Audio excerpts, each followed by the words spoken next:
Selamat siang, perkenalkan nama saya Nujul Fadli, kelas A5 semester 4, NPM 19.5296.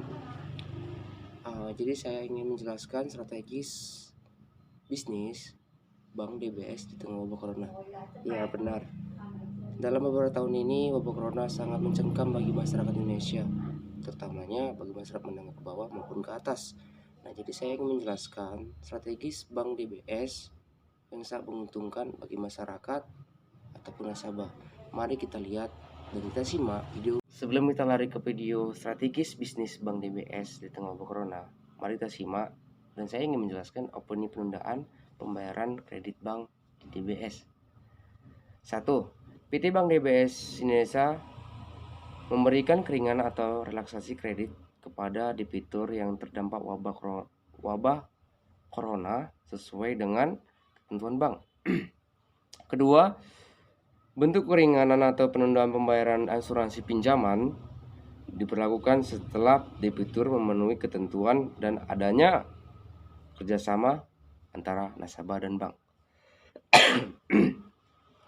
Bentuk keringanan yang diberikan sesuai dengan kondisi dan jenis usaha debitur terkait dengan wabah corona. Maksudnya itu jenis usaha apa yang bisa ataupun yang DBS bisa berikan pinjaman sesuai dengan usaha, berapa modalnya, berapa hasilnya, berapa bunganya.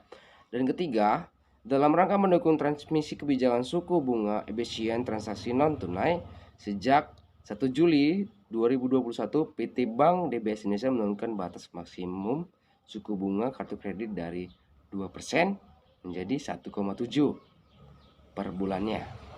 Mari kita lihat video ini agar kita mengerti bagaimana strategis Bank DBS di tengah wabah corona.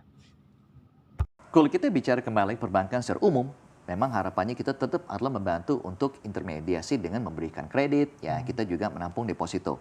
Bagi kita di BIAS sendiri, kita juga berusaha tetap menjalankan yang sama. Karena kita juga punya banyak nasabah yang loyal, masa gara-gara ini, wah Pak, sorry, saya nggak bisa ngasih kredit ke Bapak, kan juga nggak bisa gitu. Oke. Bisnis ini adalah going concern, kita lihat ke depannya juga bahwa situasi kita expect akan membaik. Ya, situasi ini sifatnya temporer. Oleh karena itu, strategi kita tetap adalah bagaimana kita melihat penyaluran kredit yang baik, ya. Kita juga menjaga aspek manajemen risiko yang baik, ya, prudential banking. Mungkin kita bisa lebih mendorong kredit ke sektor-sektor yang tidak terlalu dipengaruhi, tapi untuk sektor-sektor yang memang dipengaruhi langsung oleh coronavirus ini. Nah, seperti yang saya sampaikan tadi, disinilah kita semakin banyak bekerja sama dengan nasabah kita untuk memahami situasi Anda seperti apa. Apakah saya perlu bantuan lebih atau saya bisa ngasih relaksasi. Nah, ini semua kan sudah dibahas juga dengan pihak OJK. Makanya dengan ada stimulus untuk meringankan masalah kolektibilitas. Kredit. Ini kan sangat membantu, ya. Kenapa? Ini bukan karena nasabahnya tiba-tiba merasa, oh saya nggak mau bayar utang saya. Pak, saya lagi ada masalah dengan cash flow karena impornya nggak jalan, ekspornya nggak jalan, ada disruption di global supply chain-nya. Nah, tapi itu kan dengan juga ada tren penurunan suku bunga, akan berdampak pada pendapatan bunga bank. Ya. Sehingga kita juga melihat bagaimana strategi upaya kita untuk tetap meningkatkan fee-based income kita yang lain. Karena kita bicara segmennya ada korporasi, ada UMKM, kita juga bicara nasabah retail. Nah, nasabah retail kan juga banyak kita bantu dari segi pembiayaan, kartu kredit, produk investasi. Jadi kebutuhan masyarakat akan produk perbankan masih banyak. Jadi jangan sampai kita melihat, wah gara-gara Wuhan ini seluruh perbankan akan hancur, tidak. Ya. Ada beberapa sektor-sektor yang memang ada kena dampak langsung, tapi secara umumnya orang masih cari makan, orang masih belanja, disitulah peran perbankan untuk di payments, funding, simpanan, produk investasi tetap akan jalan dengan baik. Sejauh ini komposisi masih akan merata begitu ya, antara yang retail, yang UMKM gitu, ataukah seperti apa Pak? Karena kan coronavirus ini agak cukup bisa membuat banyak hal gitu, apalagi kan kita banyak melakukan impor juga dari China begitu, dan substitusinya juga belum ketemu begitu dari negara mana. Seperti apa ini Pak? Kalau kita bicara komposisi, ini sesuatu yang saya rasa cukup dinamis ya. Dalam arti kita bicara sekarang mengenai ekonomi. Dengan adanya bantuan likuiditas yang masuk, berarti kan bank sebenarnya itu punya dana untuk bisa melakukan pembiayaan. Tapi ini kan juga perlu ada kebutuhan juga, ya. Kalau misalnya kita punya uang, saya mau lending, tapi nasabah tidak ada yang perlu, ya ini kan juga nggak jalan juga kan. Jadi kalau kita bicara mengenai komposisi, saya rasa itu sangat tergantung dari siapa yang memang memiliki kebutuhan. Mungkin saya lihat ke depannya ini memang kebutuhan yang mungkin masih akan meningkat adalah di sektor konsumen. ya. Karena mereka juga masih belanja, dan kalau kita lihat beberapa statistik, ini karena mungkin kekhawatiran takut keluar, belanja online jadi bertambah, ya kan.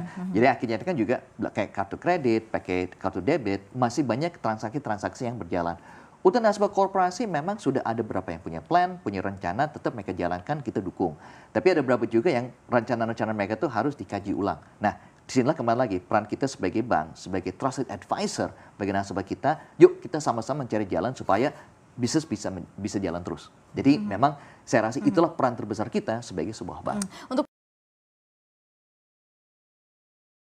Baiklah, kita sudah simak video dari beliau, dan dari video tersebut itu kita sangat banyak memperoleh pengetahuannya bahwasannya setiap bank memiliki nilai masing-masing ataupun visi misinya.